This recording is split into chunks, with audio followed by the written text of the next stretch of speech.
Before we dive into today's story, I need to add a disclaimer. This presentation is intended for mature audiences.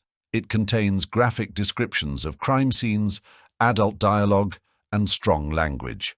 Viewer discretion is advised.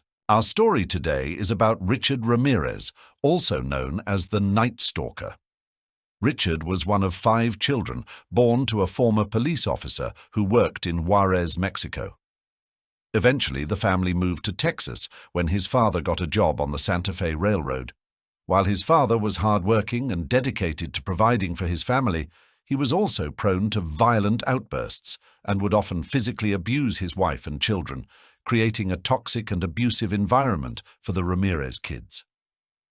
When Richard was just 2 years old, a piece of furniture fell on him, leaving a severe gash on his forehead. Then, at 5, he was hit in the head with a swing at school, which knocked him unconscious. He later claimed these injuries led to a lifetime of seizures. Due to the chaos at home, Richard often sought refuge at his cousin Miguel's house. Miguel was much older and a Vietnam War veteran who had seen and done terrible things while in combat. He would recount his gruesome war stories to young Richard and even showed him photos of his actions, including posing with the severed head of a woman he had raped and killed. This fascinated Richard, who didn't fully understand the horror of these actions. Miguel, who was deeply disturbed by his wartime experiences, taught Richard various military skills, including how to capture and kill. Tragically, one day, during a heated argument with his wife, Miguel shot her in the face right in front of Richard. Miguel was arrested and found not guilty by reason of insanity, serving just 4 years in a mental institution. After this traumatic event, Richard moved in with his sister and her husband, Roberto, who turned out to be a peeping Tom.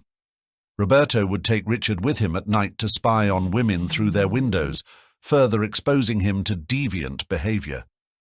During his teenage years, Richard began associating violence with his sexual fantasies. While working at a Holiday Inn, he used a master key to rob guests' rooms. One night, he attempted to rape a woman staying in one of the rooms, but her husband returned just in time, catching Richard in the act and restraining him until the police arrived. However, the couple, who were from out of state, chose not to testify, and the charges were dropped.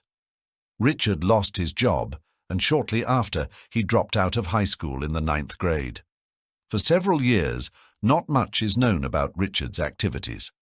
However, by the age of 22, he had moved to California, settling first in San Francisco's Tenderloin district.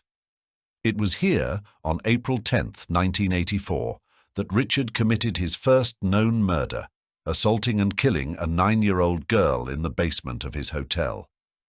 This crime went unsolved for years until DNA evidence linked him to the murder in 2009.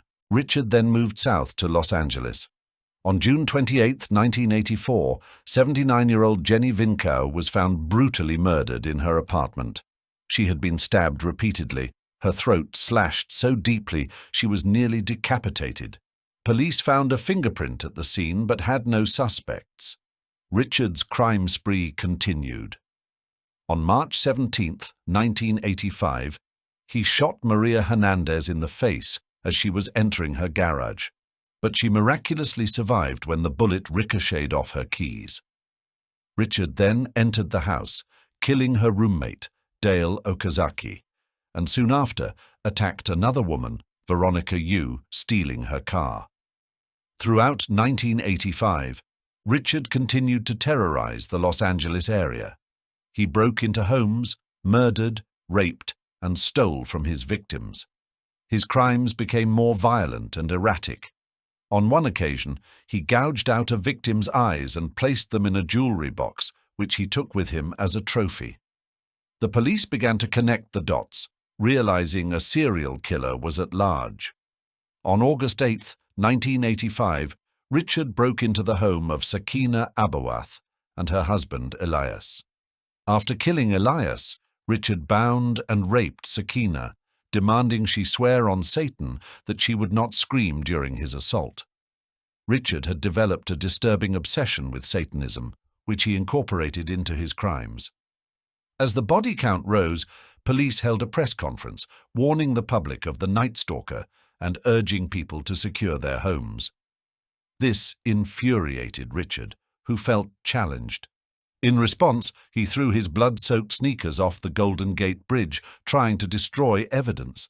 But his reign of terror would soon come to an end. On August 24, 1985, Richard was spotted outside a home by a 13-year-old boy named James Romero. James took note of Richard's appearance and the car he was driving, and his quick thinking led the police to find the stolen vehicle Richard was using. From there, they were able to lift a fingerprint that identified him as Richard Ramirez. With a name and face to the Night Stalker, police released Richard's mugshot to the public. During another press conference, they addressed him directly, saying, "We know who you are now, and soon everyone else will too. There will be no place for you to hide." Richard Ramirez's days were numbered. He had terrorized California, leaving a trail of victims and a community gripped in fear. But with the authorities closing in, the end of his brutal spree was in sight. Richard Ramirez's trial began on July 22, 1988.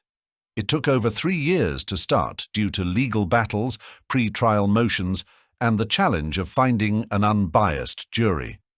The prosecution, led by Deputy District Attorney Phil Halpin, aimed to prove beyond a reasonable doubt that Ramirez was responsible for 13 counts of murder, 5 counts of attempted murder, 11 counts of sexual assault, and 14 counts of burglary.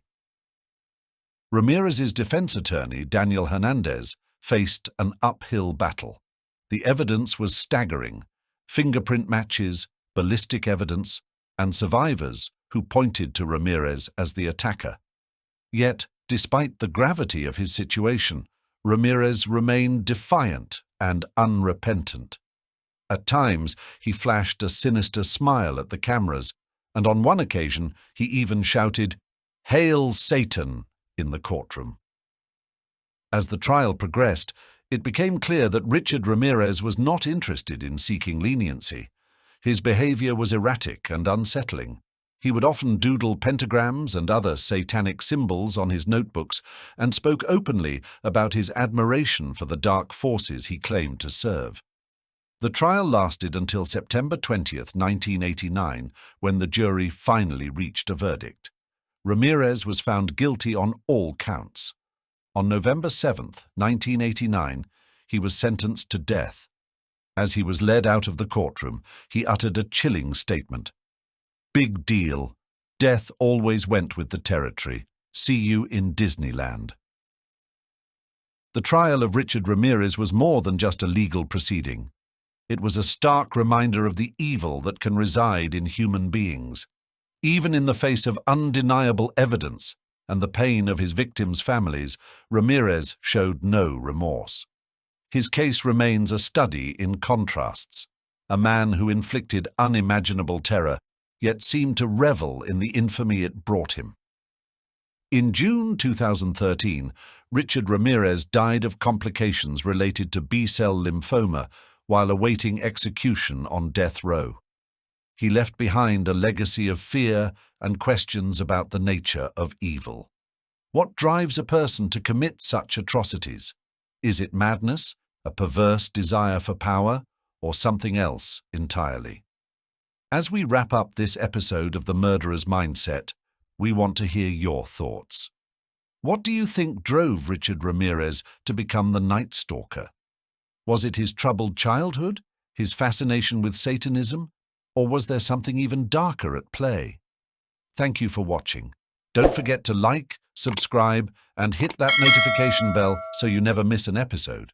Until next time, stay curious, stay vigilant, and remember, the mind is a mysterious place, and sometimes the real monster is the one we never see coming.